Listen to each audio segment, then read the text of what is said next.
Hello बच्चों, मैं आपका मैथ टीचर राकेश सर। मेरे प्यारे बच्चों, मॉडल सेट, जी हाँ, मॉडल सेट का आपको 1 to 100 ऑब्जेक्टिव सॉल्व करवाए थे। आज हम लोगों को लॉन्ग क्वेश्चन डिस्कशन करने जा रहे हैं बच्चों। आप लोग के लिए लॉन्ग क्वेश्चन डिस्कशन करेंगे, क्योंकि लॉन्ग क्वेश्चन आप लोगों का जब तक प्रैक्टिस नहीं होगा तब तक वो सॉल्व नहीं कर पाएंगे। तो चलिए, मेरे तरफ से भी लॉन्ग क्वेश्चन मॉडल सेट 1 का बताने जा रहे हैं बच्चों। तो स्टार्ट किया जाए, और आपके बोर्ड एग्जामिनेशन के लिए काफी इंपॉर्टेंट है। तो चले स्टार्ट करें बच्चों, मॉडल सेट 1 का long problem. I first long question है बच्चों कि if cos inverse x plus cos inverse y plus cos inverse z equal to pi, equal to क्या है बच्चों? पाई। अब prove that X square plus Y square plus Z square plus 2xyz equal to 1। जी हाँ, equal to 1। आप खुद से भी प्रैक्टिस करोगे, है ना? खुद से भी प्रैक्टिस करना है। चलिए इसको बनाते हैं, कैसे इसको सॉल्व करेंगे। आइए देखिए, आपके पास ये गिवन है, ये इनवर्स ट्रिगोमेट्रिकल फंक्शन का है बच्चों। cos inverse x plus cos inverse y अब plus cos inverse z equal to कितना है बच्चों? पाई, है ना? आप क्या करो, तीनों में से किसी एक को भेज दो। cos inverse x plus cos inverse y, चलो z को भेजते हैं, तो क्या होगा? Pi minus cos inverse z होगा ना बच्चों। अब बताइए, cos inverse x plus cos inverse y क्या होता है? कंपाउंड एंगल का formula cos inverse X Y minus root under 1 minus X square और root under 1 minus Y square, है ना? आपके मेमोरी में तो होगा ही बच्चों। इक्वल टू कितना? Pi minus cos inverse z। अब बताओ, cos इनवर्स को इस साइड भेजो, X Y minus root under 1 minus X square root under 1 minus Y square equal to cos inverse जब इधर जाता है ट्रिगोमेट्री बन जाता है बच्चों, है ना? अर्थात क्या बन जाएगा? cos बन जाएगा, है ना? अब बताओ, X Y minus root under 1 minus X square root under 1 minus Y square. ये बताओ, cos 180 minus theta, 180 minus theta किस क्वाड्रेंट में आता है बच्चों? सेकेंड क्वाड्रेंट में। सेकेंड क्वाड्रेंट में, जी हाँ, पाई माइनस थीटा हमेशा सेकेंड क्वाड्रेंट में आता है। और cos सेकेंड क्वाड्रेंट में क्या होता है? निगेटिव की पॉजिटिव? निगेटिव, है ना? क्योंकि फर्स्ट में तो ऑल पॉजिटिव, सेकेंड में कौन पॉजिटिव होता है? तो साइन एंड कॉसेक पॉजिटिव होता है, और आपका यहां cos है तो निगेटिव होगा, तो माइनस cos थीटा। थीटा क्या है आपका? cos इनवर्स z, है ना? अब बताइए, X Y minus root under 1 minus X square root under 1 minus Y square. बताओ, cos inverse z equal to z हो जाएगा ना? चलिए, z हो गया। अब बताइए, इस टर्म में रूट नहीं है, इस टर्म में रूट है और इस टर्म में भी रूट नहीं है, तो दोनों विदाउट रूट वाले को एक जगह कर लो, अर्थात माइनस z को इस लेफ्ट साइड ले आओ, और जिसमें रूट है उसको राइट साइड ले जाएं। सही है? अब बताओ, रूट हटाने के लिए क्या करना चाहिए?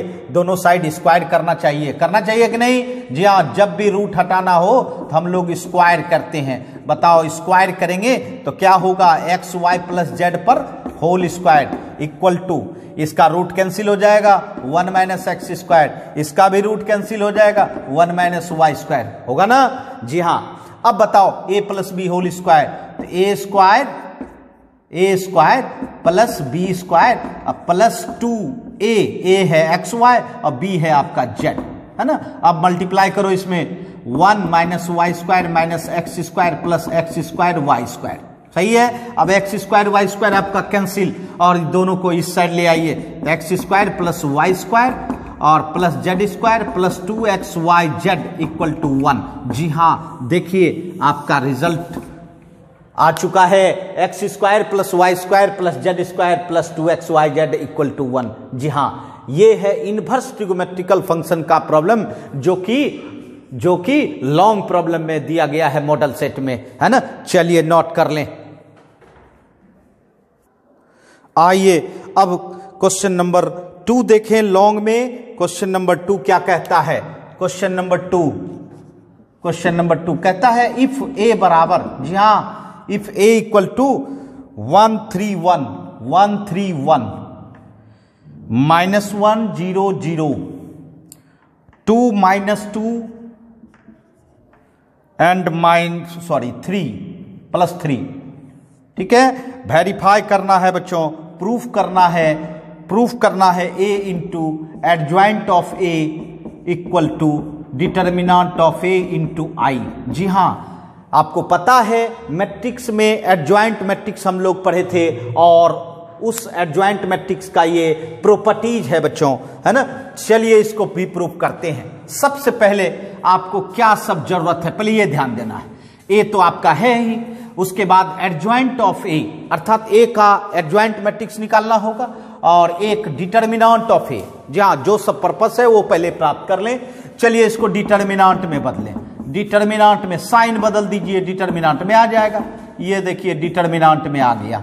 अब डिटर्मिनेंट में वैल्यू निकालना है तो वैल्यू देखिए सेकेंड कॉलम के रिस्पेक्ट में निकालिए। किसके रिस्पेक्ट में? सेकेंड कॉलम के रिस्पेक्ट में। क्यों निकाल रहे हैं? क्योंकि सेकेंड कॉलम का 2 एलिमेंट 0 हो चुका है, सिर्फ एक एलिमेंट के रिस्पेक्ट में निकालना पड़ेगा आपको, है ना। चलिए बताइए उस एलिमेंट का साइन क्या होगा? माइनस साइन होगा तो -1 लिए और हॉरिजॉन्टल वर्टिकल हटा दीजिए, 4 एलिमेंट क्रॉस मल्टीप्लीकेशन कीजिए, 9 -2 +2, इसका मतलब -+11। जी हाँ, देखिए डिटर्मिनेंट का वैल्यू आपका क्या निकल चुका है? 11। अब एडजॉइंट निकालना है। क्या निकालना है बच्चों? एडजॉइंट निकालने के लिए आपको क्या करना होगा? कोफैक्टर निकालना होगा। क्या निकालना होगा बच्चों? कोफैक्टर R1 का।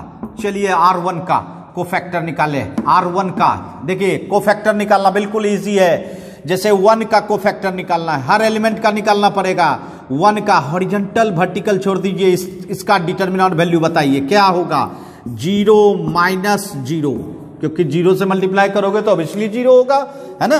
जी हाँ, अब देखिए ये दूसरा लीजिए -1 कैसे लेंगे? हॉरिजॉन्टल और वर्टिकल छोड़ दीजिए, ये 4 है ना, 9 -2 +2 हो जाएगा बच्चों। अच्छा, फिर 2 का लीजिए, हॉरिजॉन्टल एंड वर्टिकल छोड़ दीजिए, बताइए ये 4, ये तो 0 -0 हो जाएगा, है ना। अभी आपने विदाउट साइन लिया है अर्थात ये माइनर हुआ। क्या हुआ बच्चों? माइनर। कोफैक्टर के लिए आपको साइन डालना होगा, इसका साइन प्लस, इसका साइन माइनस, इसका साइन प्लस। क्या? 0 -11 एंड 0। देखिए फर्स्ट रो का निकाल लिए, अब कोफैक्टर निकालेंगे किसका? सेकेंड रो का। जी हाँ, R2 का। बताइए R2 में कौन सा एलिमेंट है? 3 0 -2, 3 0 -2। चलिए 3 का निकालते हैं। हॉरिजॉन्टल एंड वर्टिकल हटाए, ये 4 ऊपर का 2 नीचे का 2, चलिए क्रॉस कीजिए, -3 -0 -3 -0। जी हाँ, फिर आप 0 का लीजिए, हॉरिजॉन्टल वर्टिकल हटाइए, चलिए ये दोनों 3 × 1 3 -2। जी हाँ, फिर चलिए -2 का लीजिए, हॉरिजॉन्टल वर्टिकल हटाइए, 0 0 -+1, देख रहे हैं ना, 0 -+1। साइन डालिए, साइन बोलिए, ये प्लस है तो इसके बाद ये क्या होगा? माइनस प्लस माइनस, इसका मतलब इसका साइन माइनस, इसका साइन प्लस और इसका साइन माइनस। बोलिए क्या रिजल्ट होगा? 3 1 -1। जी हाँ, देखिए अब कोफैक्टर निकालते हैं R3 का, थर्ड रो का। बताइए थर्ड रो में कौन सा? 103, है ना। चलिए 1 का हॉरिजॉन्टल वर्टिकल हटाइए, क्रॉस मल्टीप्लिकेशन कीजिए, बोलिए -1 -2, 2 हो जाएगा माइनस, उसके बाद 0 × 2 कितना होगा? 0 होगा, है ना। फिर चलिए 0 का लीजिए, हॉरिजॉन्टल वर्टिकल हटेगा, क्या होगा बच्चों? -2 माइनस 3 × 2 6, 3 × 2 कितना? 6। चलिए उसके बाद फिर 3 का लीजिए, हॉरिजॉन्टल वर्टिकल हटाइए, 0 -+3, क्योंकि -3 है और माइनस तो पहले से रहता है बच्चों। बताइए साइन, इसका साइन प्लस माइनस प्लस, कैसे दे रहे हैं पता है ना? Plus minus plus, alternate sign. चलिए प्लस माइनस प्लस, बताइए इसका रिजल्ट 2, इसका रिजल्ट 8 और इसका रिजल्ट 3, ठीक है जी हाँ। तो चलिए कोफैक्टर निकाल चुके हैं, है ना। कोफैक्टर अगर निकल गया तो ये देखिए कोफैक्टर मैट्रिक्स बना लीजिए। फर्स्ट रो में डालिए क्या सब 0 -11 0, सेकेंड में डालिए 3 1 -1, थर्ड में डालिए 2 8 एंड 3। अब इसका ट्रांसपोज ले लीजिए, इसका ट्रांसपोज ले लीजिए, ट्रांसपोज ले लीजिए। ट्रांसपोज जानते हैं ना, रो को कॉलम बना लीजिए। जी हाँ, फर्स्ट रो को फर्स्ट कॉलम, सेकेंड रो को सेकेंड कॉलम, थर्ड रो को थर्ड कॉलम। 0 -11 0, 3 1 -1, 2 8 3, ये बन गया। जी हाँ, इसी को तो एडजॉइंट कहते हैं, इसी को क्या कहते हैं, एडजॉइंट। जी हाँ, कोफैक्टर मैट्रिक्स का ट्रांसपोज कर लेंगे तो क्या निकल जाता है, एडजॉइंट। अब जरा देखिए आपको क्या निकालना है। देखिए LHS क्या है आपका, LHS क्या है, A into adjoint of A, A into adjoint of A। A matrix आपका है 1 3 1 -1 0 0 2 -2 3, ठीक है। और आपने एडजॉइंट क्या निकाला है, 0 -11 0, 3 1 -1 2 8 3। बस अब मल्टीप्लाई करना है। जी हाँ, मैट्रिक्स को मैट्रिक्स से मल्टीप्लाई करना है। तो चलिए मल्टीप्लाई करते हैं। फर्स्ट रो को फर्स्ट कॉलम से, बताइए ये क्या होगा 0, ये क्या होगा +11, ये क्या होगा 0, है ना। चलिए सेकेंड कॉलम से करते हैं, 1 × 3 3, है ना। -1 × 1 कितना होगा -1, 2 × -1 -2, है ना। फिर चलिए थर्ड कॉलम से कीजिए, 1 × 2 2, -1 × 8 -8, 2 × 3 6 6। जी हाँ बच्चों, ये देखिए आपका फर्स्ट रो का तीनों कॉलम से हो गया। आप चलिए सेकेंड रो का तीनों कॉलम से करें, 3 0 0, 0 × 11 0, -2 × 0 0, है ना। जी हाँ, फिर चलिए सेकेंड कॉलम से कीजिए 9, फिर 0 और फिर +2, है ना। फिर थर्ड कॉलम से कीजिए 6 0 और -6। फिर सेकेंड कॉलम का हो गया तीनों कॉलम से। चलिए थर्ड रो का तीनों कॉलम से करें, 1 × 0 0, 0 × 11 0, 3 × 0 0, है ना। बारी बारी से करना होता है। ये हो गया 3, ये हो गया आपका 0, ये हो गया -3। फिर चलिए 2, ये 0, ये 9। तो बताइए कितना हो गया आपका, 11 0 0 0, ये आपका 11 0 0 0 11, है ना। जी हाँ, ये मैट्रिक्स तैयार हो गया। अब देखिए, अब आप 11 कॉमन ले लीजिए। चूंकि मैट्रिक्स में नियम है कि हर एलिमेंट से कॉमन लेना होता है। तो बताइए 11 तो इसके पास है और 0 के पास सब कुछ रहता है बच्चों। 11 कॉमन ले लीजिए, बताइए ये क्या हो गया, 1 0 0 0 1 0 0 0 1। पहचानते हैं ये कौन है, आई है बच्चों। और 11 देखिए 11 क्या हुआ था, जरा गौर कीजिएगा। 11 कहाँ निकाले थे, ये देखिए डिटर्मिनेंट का वैल्यू, मतलब 11 के जगह पे डिटर्मिनेंट ऑफ ए और इस के जगह पे यूनिट मैट्रिक्स आई दे देंगे। तो बताइए A into adjoint of A equal to determinant of A into I हो जाता है बच्चों। जी हाँ, ये आपका लॉन्ग प्रॉब्लम था बच्चों, मैट्रिक्स का था, है ना। चलिए समझ गए होंगे, नोट कर लें। आइए बच्चों, अब हम लोग थर्ड लॉन्ग क्वेश्चन देखें। थर्ड लॉन्ग क्वेश्चन क्या कर रहा है, थर्ड लॉन्ग क्वेश्चन क्या कर रहा है, प्रूव दैट, जी हाँ, प्रूव दैट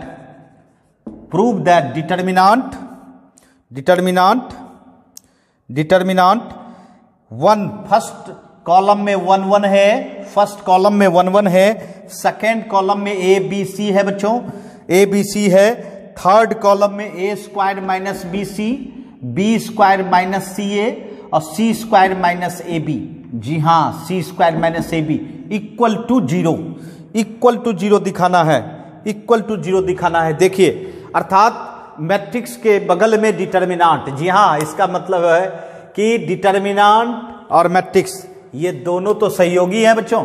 चलिए निकालते हैं। आपके पास ये डिटर्मिनेंट है ए बी सी और A square minus B C, B square minus C A और C square minus A B, है ना। इसका वैल्यू दिखाना है आपको 0।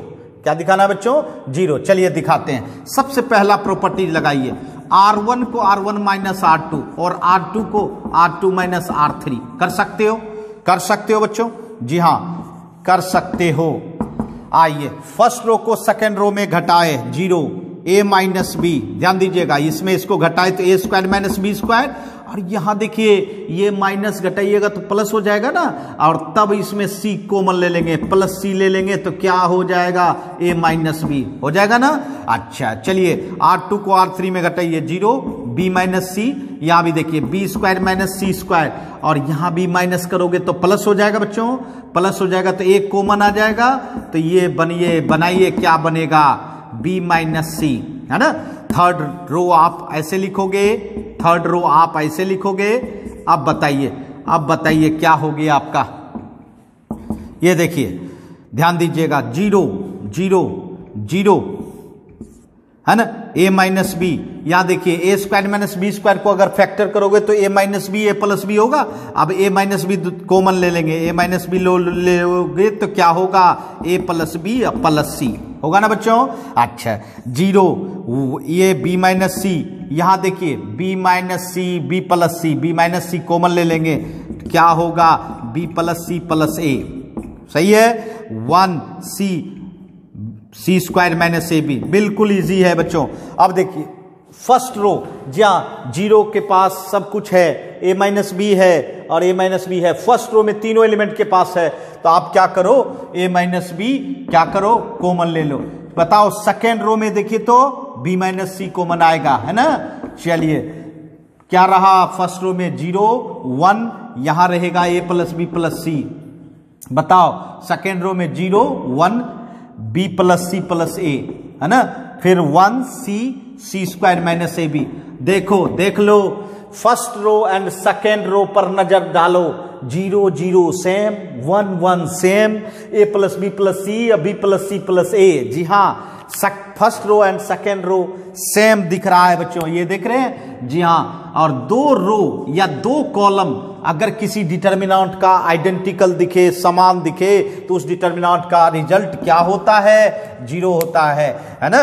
तो जी हाँ, डायरेक्ट हम लोग इसको 0 बना देंगे, जी हाँ 0 बना देंगे, क्योंकि R1 इक्वल टू R2 है, और जब ये 0 से मल्टीप्लाई होगा तो पूरा ध्वस्त हो जाएगा बच्चों, अर्थात क्या होगा, 0 होगा। तो देखिए आपको तो 0 ही दिखाना था, इस डिटर्मिनेंट का वैल्यू आपको क्या दिखाना था, 0, है ना। समझ गए बच्चों, चलिए नोट कर लें, समझ गए होंगे। आइए बच्चों अब हम लोग क्वेश्चन नंबर 4 देखें, काफी मजेदार प्रॉब्लम और इंपॉर्टेंट भी है बच्चों। जी हाँ, ये क्या कहता है, कहता है if X square Y cube बराबर एक्स प्लस वाई पर होल टू पावर 5, बताओ कि dy बाई डी एक्स क्या होगा। जी हाँ, अगर ऑब्जेक्टिव रहता तो कह देते कि इसका रिजल्ट क्या होगा। जी हाँ, क्या होगा, मैं टेक्निक हमेशा काम करता है बच्चों, अगर ऑब्जेक्टिव रहता तो डायरेक्ट कहते, अगर x पे पावर 2 y पे पावर 3, ये मल्टीप्लाई किस में बदल गया है, एक्स वाई प्लस में या माइनस में, और पावर देखिए पावर जुटा हुआ है 3 2 5, और इसका डीसी अगर निकालना है तो डायरेक्ट कह सकते हैं बच्चों कि ये y बाई एक्स होगा। क्या डीसी होगा, y बाई एक्स। जी हाँ, ऑब्जेक्टिव रहता तो हम लोग बना लेते, है ना, लेकिन सब्जेक्टिव है बच्चों, इसको बनाना पड़ेगा हम लोगों को। चलिए आइए बनाते हैं, X square Y cube equal to X plus Y पर होल पावर 5। ठीक है, जब भी जी हाँ पावर वाला चीज हो लॉग में, सॉरी डिफरेंशिएशन में, तो लॉग लीजिए। चलिए लॉग लेते हैं, लॉग दोनों साइड लेते हैं, एक्स स्क्वायर वाई क्यूब में लॉग, इधर भी लॉग लीजिए, सही है। अब बताइए लॉग ए इंटू बी बराबर पढ़े हैं लॉग ए प्लस लॉग बी, है ना, और इसका पावर आगे ले आइए 5 लॉग एक्स प्लस वाई, ये पावर जो है लॉग के नियम से आगे आ जाता है ना। अब बताइए यहां भी आगे आएगा 2 लॉग एक्स, यहां देखिए 2 लॉग वाई, और ये आपका 5 लॉग एक्स प्लस वाई। चलिए अब डीसी करें, D C with respect to X. बताइए लॉग एक्स का डीसी एक्स के रिस्पेक्ट में 1 बाई एक्स, है ना। अच्छा बताइए लॉग वाई का डीसी क्या होगा, एक्स के रिस्पेक्ट में 1 बाई वाई या D Y by D X. जी हाँ बच्चों, जब भी वाई का करते हैं तो उसके बगल में D Y by D X लिखना ही पड़ेगा, है ना। चलिए यहां बताइए लॉग एक्स प्लस वाई का, किसके रिस्पेक्ट में, x प्लस वाई के रिस्पेक्ट में। चेन रूल बनाना पड़ेगा 1/x प्लस वाई। अब फिर x प्लस वाई का करें, x का dc 1 और y का क्या हो जाएगा dy/dx। समझ गए ना जी हाँ। चेन रूल से लॉग का डोमेन होता है x प्लस वाई, इसीलिए x प्लस वाई के रिस्पेक्ट में होगा, है ना, x प्लस वाई के रिस्पेक्ट में होगा लॉग, इसका डोमेन x प्लस वाई, इसीलिए x प्लस वाई के रिस्पेक्ट में होगा, है ना। चलिए 1 प्लस dy/dx, फिर x प्लस वाई का dc 1 और dy/dx। यहाँ देखिए और पावर 3 है बच्चों, यहाँ 3 लाए होंगे, 3 लाना है बच्चों, है ना। जो पावर रहेगा वही ना आगे आएगा। अच्छा 2/x plus 3/y dy/dx equal to, चलिए इसको मल्टीप्लाई कीजिए 5/x plus Y plus 5/x plus Y dy/dx, है ना। चलिए इसको आप dy/dx को कलेक्ट कीजिए, 3/y minus 5/x plus Y, dy/dx common ले लेंगे और जिसमें dy/dx नहीं है बच्चों उसको राइट साइड ले जाइए, क्योंकि सेम कैटेगरी को एक जगह रखना होगा। चलिए अब बताइए इसका सिस्टम क्या करेंगे। चलिए लीजिए LCM, y into X plus Y, ये 3 से मल्टीप्लाई हो जाएगा 3x प्लस 3y माइनस, चलिए 5y dy/dx इक्वल टू यहां बोलिए x plus Y into X, ये आ जाएगा 5x minus 2 into X plus Y, है ना, 2 इंटू एक्स प्लस वाई, है ना। मल्टीप्लाई कर सकते हैं 2x माइनस 2y, दोनों माइनस हो जाएगा। बताइए x plus Y cancel, 3x 3y में 5y माइनस 2y बच्चों बाय y dy/dx। ये देखिए 5x minus 2x 3x minus 2y bye x। ये देखिए ऊपर वाला दोनों का कैंसिल, dy/dx बराबर y/x। जी हाँ, जो आपने अनुमान लगाया था वह बिल्कुल ही सही, बिल्कुल सही। dy/dx देखिए क्या आया y/x। जी हाँ, कोई भी इस तरह का प्रॉब्लम हो तो उसका dc y/x होता है बच्चों, है ना। चलिए नोट कर लें। आइए बच्चों अब हम लोग 5वां नंबर क्वेश्चन, लॉन्ग क्वेश्चन देखें और ये भी काफी इंपॉर्टेंट है। प्रूव करना है 0 से π/2 log cos x dx equal to π/2 log 1/2। जी हाँ, π/2 log 1/2। जी हाँ, ये डेफिनिट इंटीग्रेशन का फेमस प्रॉब्लम है बच्चों। जी हाँ, मैं कहना ये चाहता हूं कि ये प्रॉब्लम जो है इस तरह भी हो सकता है। देखिए π/2 log 1/2, इसको माइनस π/2 log 2 भी कह सकते हैं, है ना। दूसरी बात ये भी जान लें, log cos x dx का मान आप देख रहे हो, यहां अगर ये भी रहे log sin x dx, इसका भी रिजल्ट यही होगा π/2 log 1/2, है ना, या माइनस π/2 log 2, है ना। चलिए इस दोनों प्रॉब्लम का एक ही सॉल्यूशन है, इसलिए हम लोग चलिए सॉल्व करें कि किस तरह से हम इसको प्रूफ कर सकते हैं। काफी मजेदार प्रॉब्लम है बच्चों। आइए सबसे पहले इसको i कंसीडर कीजिए। जी हां, 0 से π/2 log cos x dx i consider कर लो। उसके बाद इसमें प्रॉपर्टीज 5 इस्तेमाल करो। जी हां, प्रॉपर्टीज 5, 0 से π/2। प्रॉपर्टीज 5 क्या कहता था, x के जगह पे अपर लिमिट माइनस एक्स करें। अपर लिमिट क्या है, π/2 माइनस एक्स। ठीक है, अब बताइए ये प्रॉपर्टीज 5 से हुआ बच्चों 0 से π/2। बताओ cos 90 माइनस थीटा क्या होता है, साइन थीटा, साइन एक्स हो गया। देखिए आपके पास प्रॉब्लम था log cos x और आ गया log sin x। और log sin x रहता तो log cos x आ जाता। इसका मतलब है कि आपका ये दोनों प्रॉब्लम एक साथ सॉल्व हो रहा है। जी हाँ, अब आप फर्स्ट और सेकेंड दोनों रिजल्ट को प्लस करो, i प्लस आई। जी हाँ, i plus I equal to 0 से π/2 log cos x plus log sin x। बिल्कुल समझदारी वाला है, थोड़ा सा समझ लें बिल्कुल आसान हो जाता है। 2i इक्वल टू लॉग का नियम तो जानते ही होंगे, log a plus log b क्या होता है, log a into B, log a into B होता है ना बच्चों।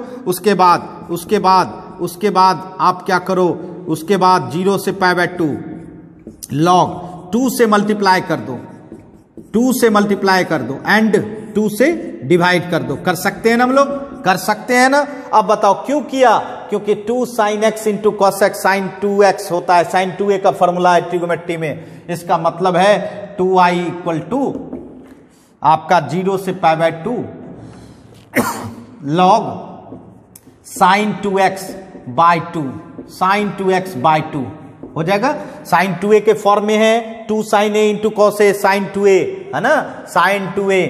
अब बताओ 0 से π/2 log a by b, log a by b क्या होता है, log a minus log b, log a by b, log का नियम क्या होता है, log a by b equal to log a minus b, है ना। चलिए अब देखिए, अब हम लोग क्या करेंगे, 2i इक्वल टू अलग सेपरेट करो, 0 से π/2 log sine 2x dx minus integration 0 से π/2, इंटीग्रेशन को अलग अलग कर दिए log 2 dx।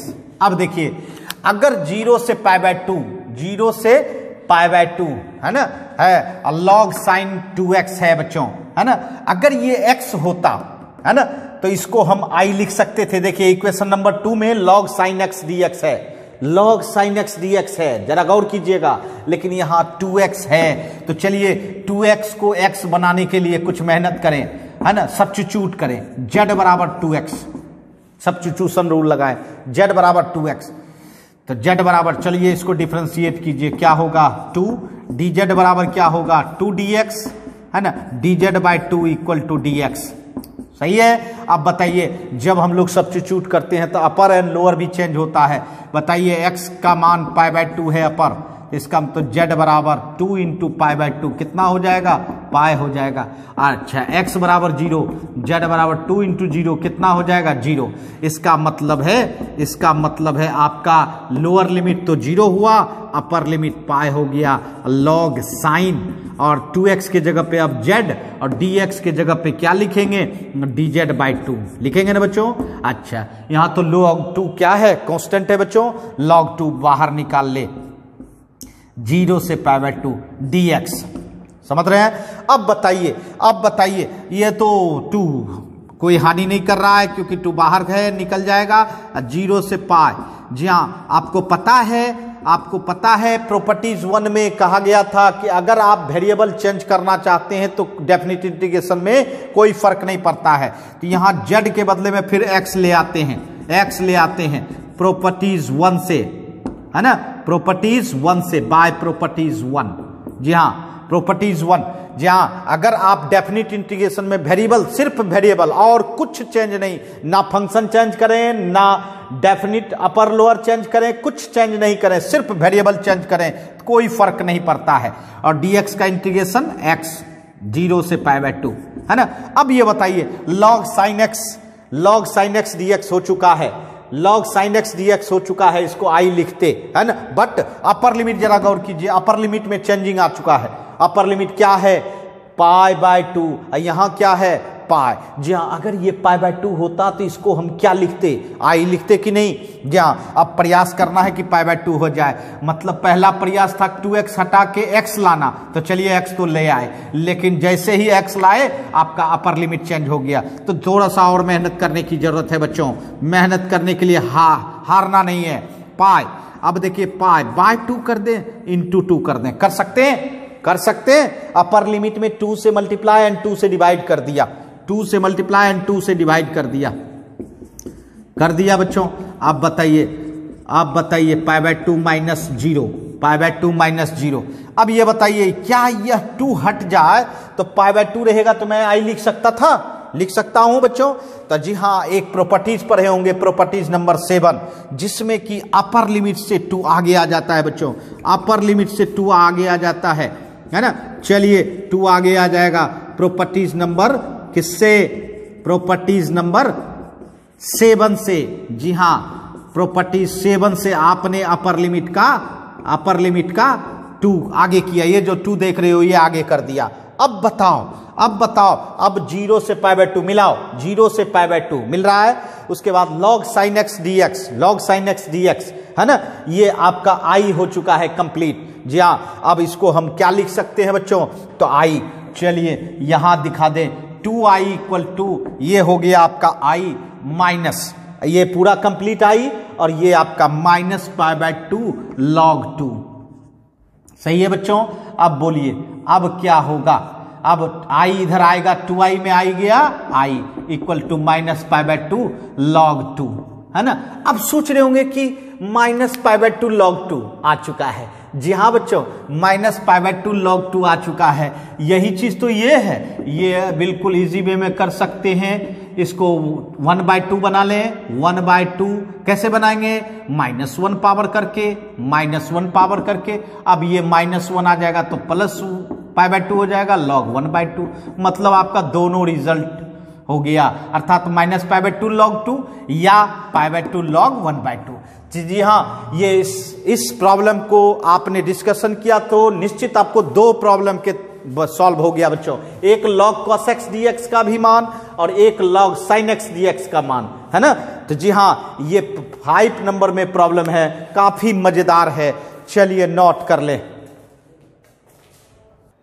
आइए बच्चों, मजेदार सा प्रॉब्लम हो रहा है। अब आइए 6ठा नंबर लॉन्ग क्वेश्चन बच्चों, देखिए क्या कहता है। कहता है सॉल्व कीजिए। जी हाँ, सॉल्व समझ ही गए होंगे, डिफरेंशियल इक्वेशन का सवाल आने जा रहा है। x² dy minus sin 2x dx plus 3xy dx, जी हाँ dx इक्वल टू 0। जी हाँ, डिफरेंशियल इक्वेशन का सवाल है। तो आपको पता है डिफरेंशियल इक्वेशन में 3 तरह का डिफरेंशियल इक्वेशन मिलता है, एक वेरिएबल सेपरेबल से बनने वाला, एक होमोजेनियस से बनने वाला और एक लीनियर डिफरेंशियल मेथड से बनने वाला। अब देखते हैं ये 3 में से कौन सा लग रहा है ना। चलिए इसको सॉल्व करते हैं। देखिए सबसे पहले तो आप क्या करो, सबसे पहले आप इसको डिवाइड करो किससे, ये जो dy के आगे x² है इससे और dx। चलिए x² कैंसिल हो गया, dy/dx माइनस, यहां देखिए dx कैंसिल हो गया, क्या हो गया sin 2x/x²। यहां बताओ x कैंसिल होगा 3/x × y और dx कैंसिल हो गया equal to 0। dy/dx plus 3/xy और ये x पूरी है, इसको राइट साइड ले जाइए, sin 2x/x²। जी हाँ बच्चों, ये तो लगता है लीनियर डिफरेंशियल इक्वेशन है। dy/dx P y equal to Q, ये लीनियर डिफरेंशियल इक्वेशन है ना। चलिए तब तो इजी हो गया, अब आराम से आप लोग निकालेंगे, क्योंकि लीनियर डिफरेंशियल इक्वेशन में IF निकालना होता है, इंटीग्रेटिंग फैक्टर क्या होता है, e⁻p⁴dx, है ना, e⁻p⁴dx। p क्या है आपका 3/x dx। बताओ 3 तो कांस्टेंट है, बाहर निकले, और 1/x का इंटीग्रेशन बच्चों log x, जानते हैं ना। जी हाँ, अब 3 को पावर में ले आइए, 3 को पावर में log x के पावर में ले आए, क्योंकि e और log के बीच कुछ नहीं रहना चाहिए और e log समाप्त हो जाता है तो क्या होता है x³। देखिए IF निकल गया। अब सॉल्यूशन तो आप इजी वे में लिख पाओगे। सॉल्यूशन क्या होगा, क्या होता है, जो ऊपर में वेरिएबल होता है y × IF integrating factor equal to q into क्या होगा, q × IF इंटीग्रेशन dx। ये देखिए p के जगह पे 3/x है, q के जगह पे sin 2x/x² है ना। चलिए IF क्या निकाले हैं, x³ है ना। q बताइए क्या है, sin 2x/x² इंटू IF कितना x³ dx, है ना। x² आपका कैंसिल हो गया तो y × x³ इक्वल टू क्या हो गया, x sin 2x। बताइए इसका इंटीग्रेशन कैसे करोगे, इसका इंटीग्रेशन आपको करना है, x अलजेब्रा है, sin 2x ट्रिग्नोमेट्रिकल है, तो इसका मतलब बाय पार्ट्स लगाना होगा। क्या करना होगा, चलिए बाय पार्ट्स लगाएं। बाय पार्ट्स का क्या नियम होता है, आइलेट में, आइलेट जान रहे हो, आई लिख ले, अलजेब्रा पहले, ट्रिग्नोमेट्री बाद में, सही है। अब बताइए x को रखा जाएगा, किसका इंटीग्रेशन, sin 2x का इंटीग्रेशन करेंगे, फिर x का डेरिवेटिव करते हैं बच्चों, sin 2x का इंटीग्रेशन करते हैं और फिर होल का इंटीग्रेशन करेंगे, ठीक है। y 2x क्यूब, बताइए sin 2x का integration minus cos 2x by cube, है ना, dx by dx 1, sin 2x का minus cos 2x by cube dx, सही है। yx cube minus x cos 2x by 2, minus minus plus और 1 bye 2 भी बाहर, बताओ cos 2x का इंटीग्रेशन क्या करोगे, sin 2x by 2 plus c, है ना, इसका मतलब है yx cube equal to minus x cos 2x by 2 और ये 1 bye 4 sin 2x plus c। ये देखिए ये आपका क्या निकल गया, सॉल्यूशन निकल गया बच्चों इस डिफरेंशियल इक्वेशन का। तो क्या किया आपने, सबसे पहले इसको तैयार करके देखा वह किस तरह का डिफरेंशियल इक्वेशन है, तो लीनियर डिफरेंशियल इक्वेशन है, और लीनियर डिफरेंशियल इक्वेशन का पहले P एंड Q जानना चाहिए, उसके बाद IF निकाल ले और फिर फॉर्मेट पे बैठा दे, आपका सॉल्यूशन निकल जाएगा, है ना। तो चलिए बच्चों समझ गए होंगे, नोट कर लें।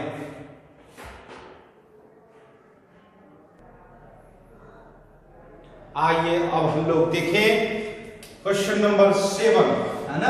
क्वेश्चन नंबर 7 काफी मजेदार प्रॉब्लम है। Proved PT proved by vector method, vector method, जी हाँ वेक्टर के द्वारा प्रूव करना है बच्चों। Vector method in triangle ABC, in triangle ABC, है ना, in triangle ABC, ABC A by sin A equal to B by sin B equal to C by sin C। जी हाँ, किसी ट्रायंगल में यह ट्रिगोमेट्रिकल, जी हाँ ट्रिगोमेट्रिकल रिजल्ट है बच्चों, क्योंकि यह जो है प्रॉपर्टीज है किसका, ट्रायंगल का प्रॉपर्टी है। ध्यान दीजिएगा, ये देखिए, ये देखिए ये ट्रायंगल बनाया, ठीक है, ए बी सी, ये ट्रायंगल है बच्चों ए बी सी। इस ट्रायंगल का देखिए ए के सामने वाला ये साइड हुआ बच्चों ए, ये बी साइड हुआ, ये सी साइड हुआ, है ना। अब देखिए क्या होता है, A by sine A equal to B by sine B equal to C by sine C, इसका रेशियो, इस रेशियो क्या होता है किसी भी ट्रायंगल में इक्वल होता है। चलिए इसको प्रूफ करते हैं। आइए सबसे पहले आप साइड मानो, क्या है साइड, BC, BC साइड आप ए मान रहे हो, है ना, BC साइड वेक्टर में ले लो, वेक्टर ए, है ना। उसके बाद आप CA साइड ले लो, CA आपका वेक्टर B और AB आपका वेक्टर C, सही है, ये समझ रहे हैं। अब चलिए अब देखिए, अब थोड़ा सा बनाते हैं। देखिए ये लाइन इस तरह से एरो जा रहा है बच्चों, ए से स्टार्ट हुआ, यहाँ आया, है ना, यहाँ आया। बताइए ये एंगल क्या होगा, ये एंगल कितना होगा। देखिए ये बी एंगल है, ध्यान देना है, ये एंगल बी है और आपको पता है कि स्ट्रेट लाइन बन रहा है तो पाई होगा 180 और 180 में बी माइनस कर देंगे तो ये एंगल क्या हो जाएगा, पाई माइनस बी, है ना। अब चलिए BC इस डायरेक्शन में मूव कर रहा है, ये देखिए ये आपका, बताइए ये एंगल कितना होगा, ये आपका C है तो यहाँ भी पाई माइनस C। अब देखिए ये मूव कर रहा है बच्चों, चलिए ये बताइए ये एंगल कितना होगा, पाई माइनस A होगा ना बच्चों। चलिए अब बताइए किसी भी ट्रायंगल के साइड का वेक्टर सम 0 होता है, पता है आपको, जी हाँ, vector A plus vector B plus vector C equal to कितना, 0 वेक्टर होता है ना। हमेशा याद रखें किसी भी triangle law of vector addition से बच्चों, है ना, अगर सेम डायरेक्शन में ऐड किया जाए, देखिए vector A vector B and vector C same direction में है, तीनों का सम क्या होगा, 0 होगा, है ना। अब चलिए इसी का काम करें, चलिए vector A plus vector B equal to आप कह सकते हो माइनस वेक्टर C, ठीक है। अब क्या करो, वेक्टर C से क्रॉस करो, जी हाँ वेक्टर C से क्रॉस करो, क्या होता है बताइए, दोनों साइड क्रॉस किया वेक्टर C से, बताओ क्या होगा, vector C cross vector A plus vector C cross vector B, और सेम वेक्टर का क्रॉस प्रोडक्ट क्या होता है बच्चों, जीरो वेक्टर होता है ना। चलिए vector C cross vector A, अब देखिए सी क्रॉस बी, इसको सीधा करो तो उल्टाई में क्रॉस प्रोडक्ट में तो माइनस लग जाता है बच्चों, माइनस लग जाता है, तो बी आगे और सी पीछे इक्वल टू जीरो वेक्टर, उसको उस साइड जाइए, vector C cross vector A बराबर क्या हो गया, vector B cross vector C, है ना। चलिए एक रिजल्ट ये आए कि vector C cross vector A बराबर vector B cross vector C. फिर लीजिए, फिर अगेन फिर ये सी रिजल्ट को लीजिए, vector A plus vector B plus vector C बराबर कितना, जीरो। अब देखिए सी को भेजे थे, अब भेज दीजिए बी को, किसी को भी भेज सकते हैं, कोई भी एक भेजिए। चलिए वेक्टर बी भेजे, यहाँ वेक्टर सी भेजे थे, यहाँ वेक्टर बी भेजे, और जिसको भेजिए उसी से क्रॉस कर दीजिए, उसी से क्रॉस कर दीजिए, जहां अर्थात वेक्टर बी भेजे थे वेक्टर बी से क्रॉस कर दिए। बताइए क्या होगा, vector B cross vector A अब plus vector B cross vector C equal to, बताइए यहां भी तो जीरो हो जाएगा, जीरो वेक्टर, जी हाँ जीरो वेक्टर। अब B cross A, B cross को जस्ट रिवर्स करना है तो माइनस लगा के कर सकते हैं, क्योंकि आपको पता है एंटी कम्यूटेटिव लॉ को फॉलो करता है क्रॉस प्रोडक्ट, है ना। अब बताइए ये इधर जाएगा, क्या होगा आपका minus vector A cross vector B, किसी को भेजिए, इसको भेजिए, minus B cross vector C, minus minus आपका cancel, A cross B equal to B cross C, ये सेकंड रिजल्ट। अब देखिए जरा ऑब्जर्व कीजिए, vector C cross vector A equal to vector B cross vector C, first result बता रहा है, और vector B cross vector C किसके इक्वल, ए क्रॉस बी, इसका मतलब है बी क्रॉस सी या बी क्रॉस सी दोनों का सेम है, तो निश्चित इसका लेफ्ट भी सेम है। इसका मतलब ये कह सकते हैं आप फर्स्ट एंड सेकंड से, फर्स्ट एंड सेकंड रिजल्ट से आप ये बोल सकते हैं कि vector A cross vector B बराबर vector B cross vector C equal to vector C cross vector A, मतलब तीनों रिजल्ट इक्वल होगा। काहे बी क्रॉस सी किसके इक्वल, ए क्रॉस बी, अब बी क्रॉस सी किसके इक्वल, सी क्रॉस ए, इसका मतलब सी क्रॉस ए भी किसके इक्वल हो जाएगा, ए क्रॉस बी के, और ये इक्वल है बी क्रॉस सी के, है ना। तो चलिए तीनों इक्वल हो गया, अब क्या करें, मॉडुलस लगाएं, चलिए मॉड लगाते हैं, मॉड लगाते हैं, मॉडुलस लगाएं तीनों में, मॉडुलस लगा दें, ये बताइए मॉडुलस। अब बताइए ए क्रॉस बी क्या निकाल सकते हैं, mod of A mod of B sine theta. चलिए ए एंड बी के बीच देखिए तो vector A and vector B के बीच कौन सा लग रहा है बच्चों, कौन सा लग रहा है, देखिए ए और बी के बीच पाई माइनस सी, पाई माइनस सी, और एन कैप जो होता है मॉडुलस के कारण 1 हो जाएगा, मॉडुलस के कारण 1। बी क्रॉस सी बताइए, mod of B mod of C sine theta, बताइए थीटा क्या है, बी और सी, बी और सी देखिए पाई माइनस ए, पाई माइनस ए होगा ना, अच्छा equal to mod of C mod of C mod of C mod of A sine, बताइए यहां एंगल क्या है, पाई माइनस बी, सही है, pi minus B, pi minus B, समझ रहे हैं, पाई माइनस बी, है ना, पाई माइनस बी। अब बताइए mod of A mod of B क्या होगा, mod of A minus mod of B, mod of A mod of B, A B sign.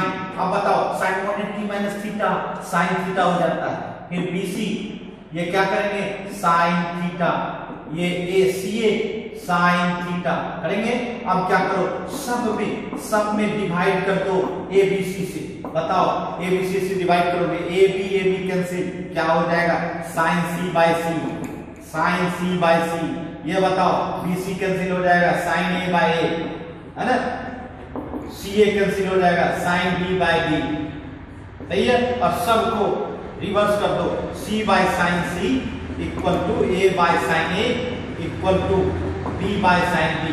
क्या आपका रिजल्ट हो गया, यहाँ A by sine A equal to B by sine B equal to C by sine C. ये देखिए sine और उसके angle का साइन वैल्यू का रेशियो सेम होता है बच्चों, है ना। तो इस तरह से ये वेक्टर के द्वारा प्रूफ करते हैं बच्चों, है ना, समझ गए होंगे, नोट कर लें। आइए बच्चों क्वेश्चन 8 बनाए और इस मॉडल सेट का लास्ट लॉन्ग क्वेश्चन देखें। यहां देयर आर टू पैक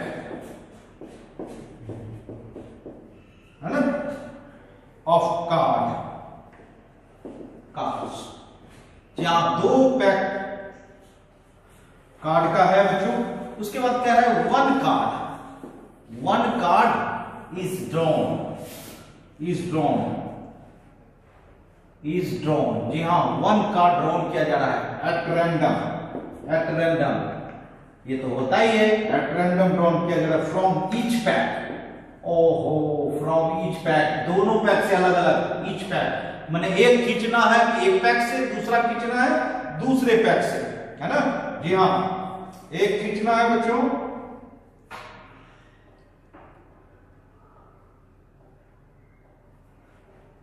ठीक है, इसका मतलब ईच पैक, प्रत्येक पैक से खींचना है। अब देखिए इसमें किसका प्रोबेबिलिटी निकालना है, what is the probability, probability निकालना है, प्रोबेबिलिटी दैट फर्स्ट, 2 प्रॉब्लम है बच्चों। फर्स्ट ए प्रॉब्लम कह रहा है बच्चों both of them are black, दोनों क्या होना चाहिए, बोथ आर ब्लैक, माने दोनों क्या होना चाहिए बच्चों, ब्लैक होना चाहिए, दोनों ब्लैक होना चाहिए। और दूसरा कंडीशन है they are of different colour, और दे आर डिफरेंट कलर, अलग अलग कलर में आना चाहिए, डिफरेंट कलर, जी हाँ, डिफरेंट कलर। चलिए ये बात है हम लोगों की, आइए हम लोग जाने कैसे बनाना चाहिए। सबसे पहले तो ये दोनों पैक अलग अलग है। मान लीजिए कि आपका एक पैक 52 का है और दूसरा पैक भी 52 का है। इसमें आपको एक कार्ड ड्रॉन करना है, वन कार्ड ड्रॉन करना है, और इसमें भी आपको 1 कार्ड ड्रॉन करना है, ठीक है। अब बताइए इसका अगर हम देखें, है ना, इसका अगर फर्स्ट पैक का, ये फर्स्ट पैक है, और ये आपका सेकेंड पैक है, समझना है, बिल्कुल इजी है ना। अच्छा, फर्स्ट पैक से एक कार्ड ड्रॉ करना है, इसका सैंपल स्पेस क्या होगा, 52C1, this is equal to 52, सही है। अच्छा, इसका अगर देखा जाए, इसका S डैश नाम दे दीजिए, इसका 52C1, इसका भी 1 कार्ड ड्रॉ करना है, दैट इज 52, ठीक है। अब ये बताइए इस पैक में रेड या ब्लैक निकालने का, ब्लैक बी दे 1 ब्लैक निकालने का, बताओ 52 कार्ड्स में ब्लैक कितने होते हैं, ब्लैक 26 होते हैं और रेड भी 26 होते हैं। अर्थात अगर हम ब्लैक निकाल रहे हैं तो 26C1 देंगे, 26 ब्लैक होता है, 26 में से एक खींचोगे, कितना होगा, 26 हो जाएगा, है ना, 26। ये प्रोबेबिलिटी नहीं निकला, ये नंबर निकला, है ना, ब्लैक का। अच्छा, अब बताओ इसका अगर प्रोबेबिलिटी निकालना चाहें तो प्रोबेबिलिटी क्या होगा, ब्लैक का, 1 ब्लैक निकालने का 26/52, दिस इज इक्वल टू 1/2 निकलेगा बच्चों। उसके बाद अगर इससे रेड निकालते तो क्या होगा, तो रेड भी तो 26 होता है, तो 26 में 1 निकालोगे 26, अर्थात एक रेड निकालने का फर्स्ट पैक से क्या प्रोबेबिलिटी होगा, 26/52, दिस इज इक्वल टू 1/2। जी हाँ, ये देखिए 1/2, समझ गए। तो इसका मतलब ब्लैक का प्रोबेबिलिटी 1/2 और रेड का प्रोबेबिलिटी भी 1/2। चलिए दूसरे पैक से निकालते हैं, दूसरा पैक में ब्लैक, ये S1 दे दीजिए बच्चों, S1, जी हाँ, ब्लैक। बताइए इसमें भी तो वही कहानी है, 26 ही होगा, इसका मतलब 26, इसका प्रोबेबिलिटी क्या होगा, 26/52, दिस इज इक्वल टू 1/2। अब बताइए इसमें अगर रेड निकालना चाहे तो क्या निकलेगा, ये भी तो वही होगा, 26 ही, तो 26, इसका प्रोबेबिलिटी बताइए 26/52, दिस इज इक्वल टू 1/2। तो जी हाँ बच्चों, हमने क्या किया, फर्स्ट पैक से एक ब्लैक निकालने का प्रोबेबिलिटी निकाल लिया और एक रेड निकालने का प्रोबेबिलिटी निकाल लिया, सेकेंड पैक से भी एक ब्लैक निकालने का प्रोबेबिलिटी निकाल लिया और एक रेड निकालने का प्रोबेबिलिटी निकाल लिया। क्योंकि दोनों पैक अलग अलग है, इंडिपेंडेंट है बच्चों, स्वतंत्र है, कोई किसी को इफेक्ट नहीं करेगा, है ना। अब अपने अनुसार प्रॉब्लम बनाएंगे। अब बताइए क्या करता है, बोथ आर ब्लैक, मतलब क्या हो गया, फर्स्ट से भी ब्लैक आना चाहिए और सेकेंड से भी ब्लैक आना चाहिए, है ना। अर्थात आपको प्रोबेबिलिटी चाहिए फर्स्ट से भी ब्लैक चाहिए बी, और सेकेंड से भी एंड सेकेंड से भी ब्लैक, मतलब B1 भी चाहिए। इसका मतलब है ये दोनों तो एक दूसरे से इंडिपेंडेंट है। इंडिपेंडेंट में क्या होता है, मल्टीप्लाई हो जाता है, इंटरसेक्शन, है ना। अर्थात probability of B into probability of B1। बताइए प्रोबेबिलिटी ऑफ B कितना है, 1/2, और B1 प्रोबेबिलिटी कितना है, B1/2, this is equal to 1/4। इसका मतलब है वो दोनों पैक से ब्लैक निकले, है ना, इसका प्रोबेबिलिटी हो गया 1/4, है ना। चलिए क्वेश्चन बी बनाए, बी अब कह रहा है दे आर डिफरेंट कलर। हाँ, मतलब अलग अलग कलर का होना चाहिए, डिफरेंट कलर। अब तो ये हम नहीं जानते हैं भाई, अलग अलग कलर, इसका मतलब क्या हुआ, अगर फर्स्ट पैक से ब्लैक निकाल रहे हैं तो सेकेंड पैक से रेड निकालना चाहिए, तब ना डिफरेंट कलर, है ना।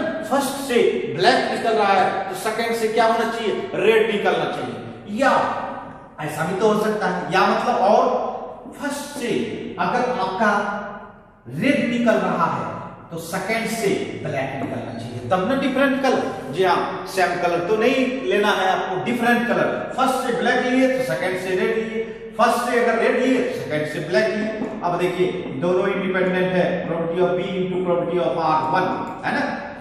और प्लस में एडिशनल में आ जाता है बच्चों, यहाँ पे probability of R into probability of B। बताइए प्रोबेबिलिटी ऑफ B कितना है आपका, 1/2, R1 का प्रोबेबिलिटी कितना, 1/2, इसका भी 1/2। बताइए 1/4 प्लस 1/4 क्या हो जाएगा, 2/4, दिस इज इक्वल टू 1/2। तो जी हाँ बच्चों, यहाँ आपका प्रोबेबिलिटी जब डिफरेंट कलर लीजिएगा तो प्रोबेबिलिटी क्या निकलेगा, 1/2, और सेम कलर मतलब ब्लैक निकाले तो 1/4 निकला, है ना। समझ गए ना। तो दोनों को पहले अलग अलग निकाल लिए, क्योंकि दोनों इंडिपेंडेंट है, दोनों अलग अलग पैक है, इसलिए कोई किसी को इफेक्ट नहीं कर रहा है, तो बिल्कुल हम लोग इजी वे में बना सकते हैं। समझ गए होंगे, नोट कर लें।